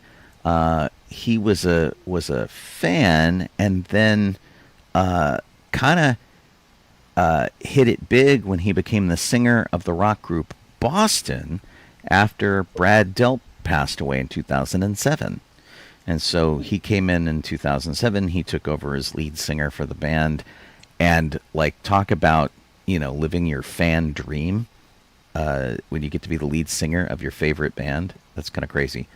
And then the last person that I wanted to mention was Jennifer Runyon, who passed away at the age of 65. She did a lot of different things, but you will know her best as the co-ed that Venkman tried to pick up in Ghostbusters, where he was playing to her and talking about how psychic she was and shocking the guy next to her to get him out of the way. She was in Up the Creek. She was in Charles in Charge, and A Very Brady Christmas, which is the TV movie she played Cindy Brady in. She was actually really nice. We met her at Ghost Fest in 2017, I think, and yeah, it was very sad to hear that she passed away so suddenly. Okay, speed round. Speed round, Okay. Jeff. Okay. I was wondering when they're finally going to get around to doing this. Good gravy. It's been many years. And they teased it at the end of, I don't know, I think it was the second one. But apparently they are going to go ahead and make King Conan, or Conan number 3, or whatever you want to call it, King Conan, and Christopher McQuarrie is going to be the one working on it. So they're bringing back Arnold and stuff to come back and everything. Not a lot to it, but I guess it's like Christopher's worked on this writing and directing it, I guess. Okay. Yeah. And he says there's all kinds of madness and violence and magic and creatures and blah, blah, blah, blah. Yeah, so we'll see how that turns out. But well, and the yeah, question is, how much action is Arnold Schwarzenegger going to see, or is he going to be the king and other people are going to go do all the sword fighting? Yeah. I think it was something that I think what he was saying was something about he becomes complacent and gets forced out of the kingdom, I guess, slowly or something, and has to come back and whatever. There's fights and violence and that, yeah.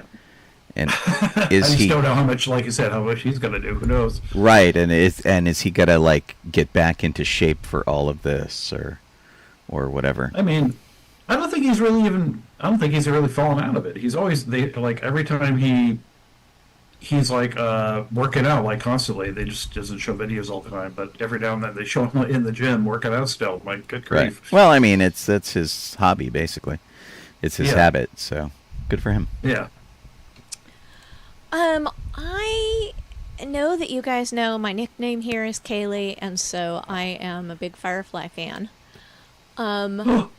So I want to talk about what are the Firefly crew doing.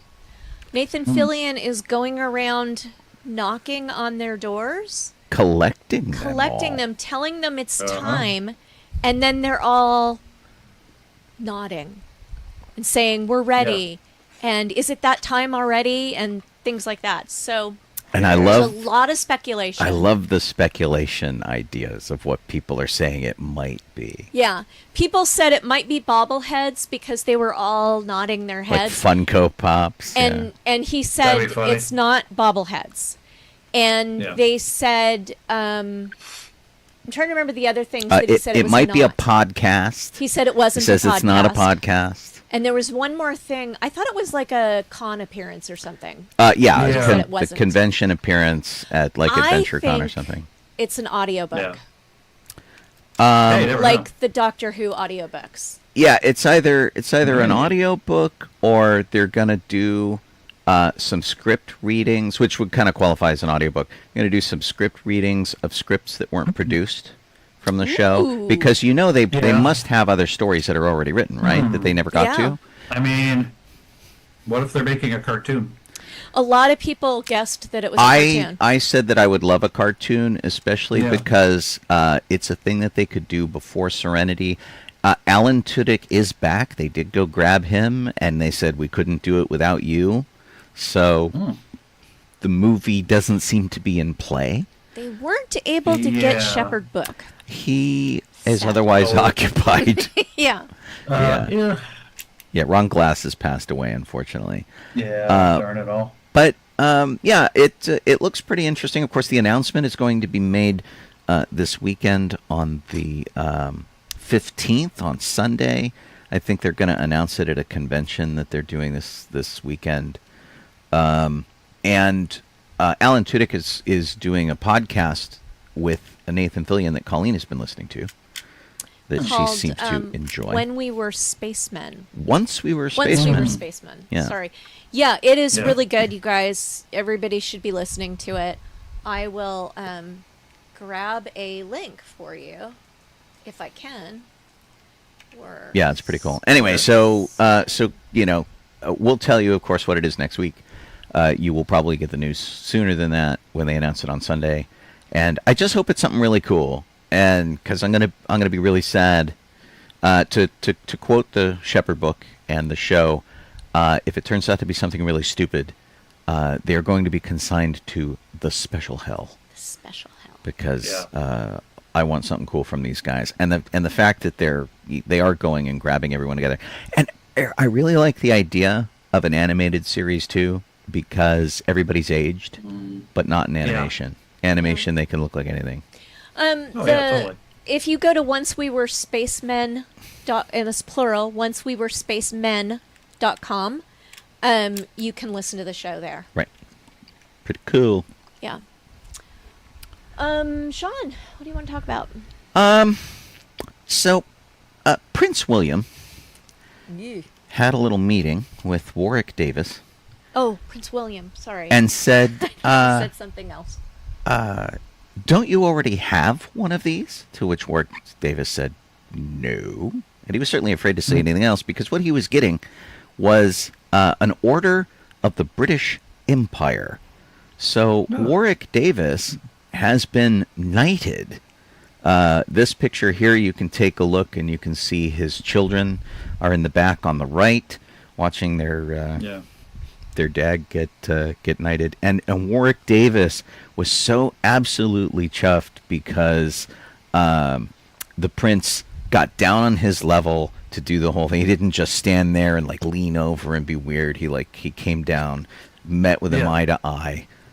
Pinned his medal on and all that kind of stuff. And it's Warwick Davis, if you know anything about him, you know that he started several charities to assist people with dwarfism, to bring to sort of normalize it and make it less of a, it's weird, it's creepy, these people are scary, all of that kind of thing. And of course, he's had an incredibly long career, starting when he was about 13 years old, playing Wicket in Return of the Jedi. And he's been the Leprechaun, he's been in the Harry Potter movies, he's done all sorts of stuff. He still has such a great connection with all of his Star Wars castmates and other castmates. His son's name that you can see there in the corner in the suit, his name is Harrison, named after Harrison Ford. So it's just nice. It's credit well deserved. And of course, he had the lead in Willow, which was terrific, and he had a television show that he did where he played sort of a comedic version of himself. And anyway, this was a long time coming, really. So I'm just really happy for him. awesome. Pretty Yeah. cool. Pretty darn awesome. I think it's pretty great. If I see him again at a convention, I get to call him Sir Warwick. Sir Warwick, right? Yeah. That's pretty amazing. Awesome. Jeff, do you have another thing you want to talk about? Sure, why not? I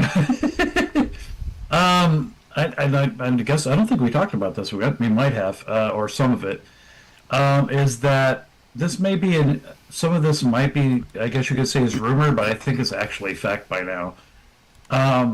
Is that they're doing an animated TV show and an animated film for Netflix with Ghostbusters, and then another live action film as well. One of the animated things is I think it's the film, and it's right now it's called Ecto, but it's supposed to be told from the ghost's perspective as opposed to the other way around. Interesting. Yeah. So, I mean, I think, is that the one, or is it the series? And one of them is, which I think is a series, is supposed to follow, the series actually is kind of almost like a bridge between Ghostbusters 2 and Afterlife, because it covers, like, Walter Peck running from air and stuff. So it's around that, it's like... It takes place in the 1990s. Yeah. Which, sort of updates things, which is kind of cool. Yeah. And they're hoping to snag some of the Stranger Things audience. Yeah. I mean, I imagine so. With it, so haven't got anything a lot from Ghostbusters except films for a while. So yeah, well, animation is always safe, so it's always cool to do something in animation. And doing a movie from the ghost's point of view seems very limited to me, especially if they end up in the containment unit. Yeah, true. Which would be interesting to see, because I always kind of wondered, like, it's kind of like, it's being in jail. You get the ghost, you put them in the containment unit, and they have to stay in there with all the other ghosts, and that's it. That's their life now. I wonder if they're going to follow what they did in the cartoon, the real Ghostbusters. So that'll be interesting. Yeah, I don't know. And somebody was saying that they might bring stuff from Ghostbusters Extreme, and there's a lot of stuff they can pull from. A lot of comic books they can pull from. So yeah, interesting stuff. Yeah. Nice. I'm excited. So good. Let's see. Sean, you want to go ahead and take another one? Yeah, I think the last thing we kind of teased that we haven't talked about was there has been discussion for quite a while about doing a live action version of Robin Hood, Disney's Robin Hood. Yeah. And it's... I mean, there already is the ultimate version of Robin Hood, so... Right, well... Well, the two. And there's the animated one that's Disney, and there's the Errol Flynn one. Right, it was 38, I think.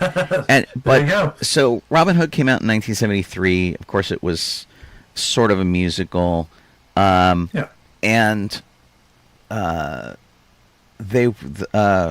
Carlos Lopez Estrada was going to be working on it. He did Raya and the Last Dragon.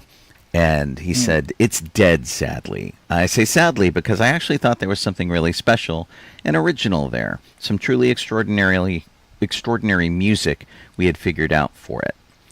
And it was going to be like a live-action CG hybrid movie. And they've been talking about it for like 5 or 6 years. But the problem with it is that, it just like ran out of steam. And Estrada says he might do it. He might just take the whole idea and the story and the music and the everything and just do a different story with different characters and keep all the elements of it without making it Robin Hood. Okay. So, I mean, that could be interesting. But I like the jokes that were going around is that there was just no way to do a live-action version and make Robin Hood the Fox that sexy.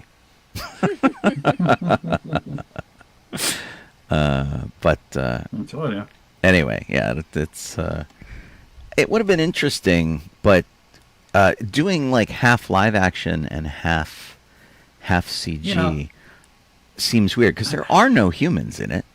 No, Yeah, it exactly. just doesn't I don't make know why would it sense. be live action, Right. Unless they're doing Unless they mean animatronics and in CG. Yeah, or they mean- they shot it with that. people and then replaced the heads. I don't know. I didn't even want to see Yeah. Lion King because, like, I know a lot of people were into that, but I don't understand the point. Yeah, it was just Of kind of it. Yeah. goofy. It is kind of goofy. So anyway, it sounds like this is kind of dead, but Carlos Lopez Estrada may resurrect it as some other project. So it'll be interesting to see if he comes out with some kind of musical that has nothing to do Yeah, well. with Robin Hood. Here, Aristocats. But right, that's right. I want to mention that Zootopia 2 is available on Disney Plus as of yesterday. Yeah. Oh, neat. We haven't Um, seen it. Which I'm excited because every time I talk to my nephew on the phone, he asks me if I've watched it yet. So it'd be good to get that done. Cool. And not. also, I want to remind everybody that next week we're having a cocktail party. So we will be posting the recipes for the Yavin Sunset and the Scarif Sunset. And you can choose out of the 4 options, which is alcoholic or non-alcoholic of each one of those drinks. Bring it with you to the show next Thursday at 7 p.m. and take a picture of your drink and share it with us Yep. next Yeah. week. And we'll post it on the chats for our episode here. We'll post it on the pages directly. So my Facebook page, the DB94 page, the Sci-Fi Yeah. Radio page, and then we will also maybe I'll do like sort of a quickie little video showing you what those things are, so that you get that kind of alert from all of these things that you usually watch our show on, because we Cool. can always take it and hold up the card and let you do it from there, which will be Yeah. fine. And then I guess we're coming up on St. Patrick's Day. Yeah. They are. Yeah. So Very close. if you're doing anything cool for St. Patrick's Day, I hope you have a pretty good time. It's Tuesday the 17th, but of course all the Yeah. parades are this weekend and that sort of Yeah. thing. I was thinking of reading Working. the Little Man of Disneyland for Oh, St. there you Patrick's go. Day.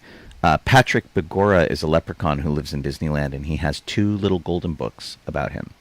And I was thinking of reading those for St. Patrick's That's Day. cool. So you might get video alerts for those 2. Yeah, I gotta work. Man. That's a night shift. That's okay. On the 17th?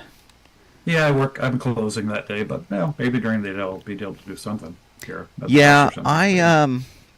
I don't know what my Disney day is. I think it's the 18th. I think it's the next day. So, I'm going to Disneyland on the 18th as well. right, because we have a friend coming in from out of town, Yeah. and haven't his seen him in a long his time. family. So it'll be real nice to see them. Nice. So And That's a cool. bunch of people, it's a coworker. And so a bunch of people are taking the 17th off. Right. And going to Disneyland, to Downtown Disney. To so say we hey. get a chance to see him. he's a longtime employee that everybody loves. He's just Yes. like the nicest guy. He is the nicest guy. And to comment on Randy Garcia's post over here on the chat, no, Randy, we did not talk about Universal. I know FanFest is going on. We're missing it Already? again. Yeah, it snuck There's up on a D&D us. one coming I or thought it's it wasn't gone. I'm until not sure April. which. I thought I talked to somebody who just went to FanFest. Oh no, you're right. It is April. Okay, Okay, it so is that April. person was lying Yeah, to yeah. you. Yeah, because somebody was just showing me. They must have showed me old video then of like Back to the Future Oh. stuff and whatnot. Could be. But Yeah. we want to go to FanFest this year, and we would love to Yeah. report on FanFest and Yeah. do it because we missed it last time. It would be really great. Yeah, my kids want to go to the D&D one especially. They're doing a D&D one. Right. Well, and there's Back to the Future. I don't know if they're doing anything with Jaws. Probably not. Well, they should. They're not doing Back to the Future this time. Oh, really? Yeah. Well, then why are we going? They've got Scooby-Doo, One Piece, Harry Potter, Sailor Moon, Dungeons and Dragons, and Super Nintendo World. Oh. Unless See, I'm Andy. missing something. I don't know. I mean, that It does... Oh, no? that almost sounds like their regular stuff. Maybe I'm looking at the wrong place, but it says Universal Fan Fest. I know. I'm on the same page, I think, where it's Yeah. like, 12 nights only. Celebrate your fandoms. I think it's because Yeah. they're encouraging people to wear costumes, Right. and they've got themed food and drink, which maybe they don't Okay. usually have. Yeah, that's Cool. weird. I Maybe- wonder what somebody just showed me from Universal that was a Back to the Future thing, because they posted it as if they just went like this week I don't know. to There's do no, a Back I don't to the understand Future the thing. point of going to Universal Fan Fest nights. It doesn't make sense to me. Hmm. There must be something I'm Okay. missing. It is 9:00. Alrighty, well, Yeah, we're done. if you guys have been listening to us, you've been doing it over at sci-fi.radio, sci-fi for your Wi-Fi. We are NPR, we are Nerd Public Radio. You guys keep us going. If you go to sci-fi.radio, we have lots of news stories up there for you. We have a schedule of shows that covers our entire week, 24/7. We've got lots of hosted shows and things, and then we're playing music when we're not. I have a show in the morning from 9 to 11, Monday through Friday. Jeff throws a birthday list at me most days, and we play stuff from the birthdays and, things that happened in music history and that kind of stuff. That's kind of fun.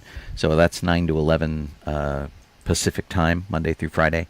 And you can always join me there. But go see when it is in your time zone by going to sci-fi.radio and look at how to listen, and then click on the schedule. And if you're watching us, you can see our smiling faces. Facebook, Twitch, what's the other one? YouTube. YouTube. Thanks. And watching. Yeah. And those, that's where you can see us and, like us or subscribe or do whatever you can do to do that Yeah. kind of stuff. And, well, don't forget, we're going to do this drink recipe, both alcoholic and non-alcoholic. You can have your choice. Come participate with us as you like. Just, a little bit of a fun toast and something to all kind of do together. And beyond that, we will see all y'all next week. I'm calling Kaylee Crosby. This is Jeff Donoho. I am Sean Obi-Shawn Crosby. As always, May the May the force. May the force be with Be you. with you. be with you. And thanks, Kit, for all your tough work. We appreciate it. Yeah. Woohoo! All right, let's get some credits over here for y'all video people. Ha ha.